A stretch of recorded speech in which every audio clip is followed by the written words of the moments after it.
deadline day. We finally got a couple trades back to back in the morning. Hi guys, it's Braxton from Angle. Just doing this one solo. We're just gonna jump right into it. The first trade we saw go through was Buddy Hield for Marcus Morris for Con Korkmaz and 3 seconds.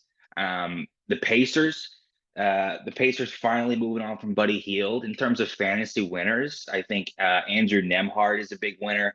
Ben Shepherd and TJ McConnell.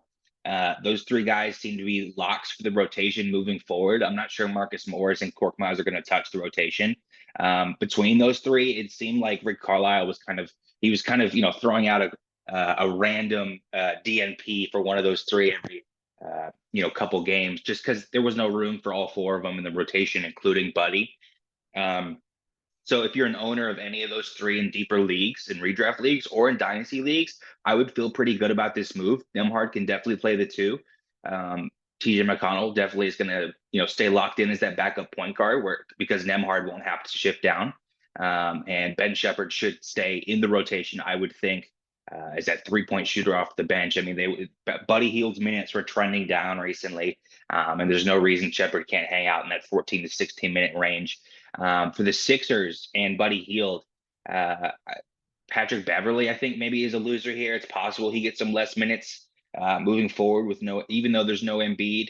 I think he was playing a little bit more than they would have liked. Not that he's been performing poorly, but in terms and then in regards to Buddy Hield, it's possible he's back to his old self with as many shots as he can handle. Last year, he finished something like 59th on the season with like 16 points, 5 boards, 2.8 assists, 3.6 threes a game. Now, I don't think he gets into the top 60 to finish this year just because he's been a bit underwhelming thus far.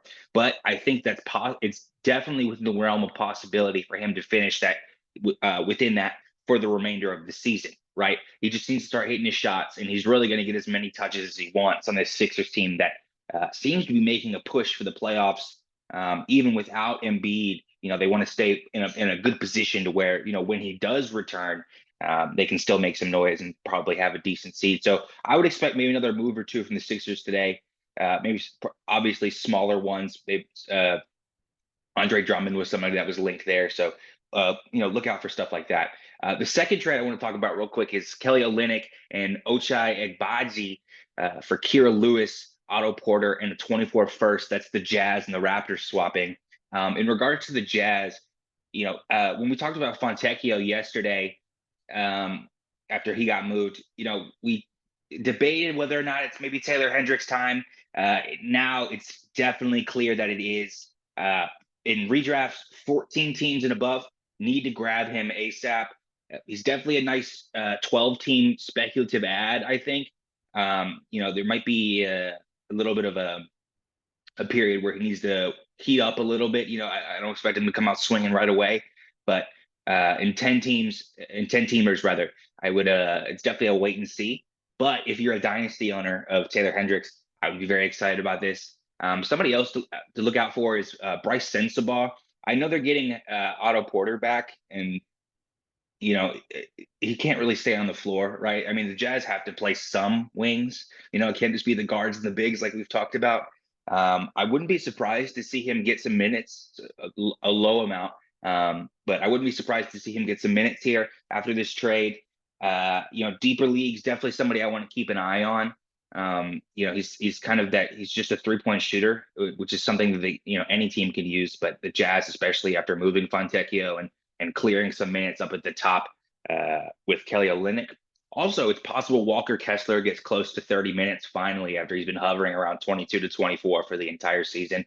I'm not going to say that I think that is going to happen because, Will Hardy seems to not want to play Walker Kessler significant minutes if he doesn't have to, but maybe he's clearing up some minutes here to where he can shift maybe a couple guys down and have less minutes at the backup center spot because Kelly Olynyk had to keep him in the rotation, right? And it just seemed like Walker Kessler was, kind of caught in that crossfire. For the Raptors, it's definitely possible they reroute Olynyk, but it's also possible, I think, that he just absorbs all of those Thad Young minutes that he's been getting the last, couple weeks, 15 to 20 a night.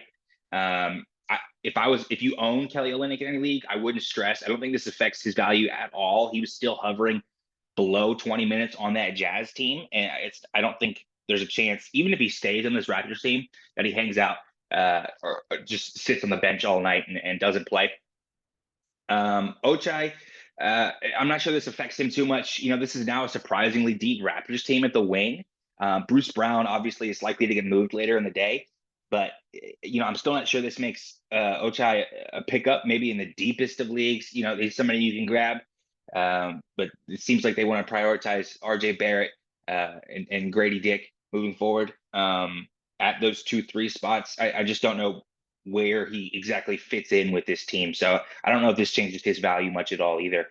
But yeah, with that being said, just wanted to get a quick recap of those two trades that went down, and hopefully you'll be hearing from us later today.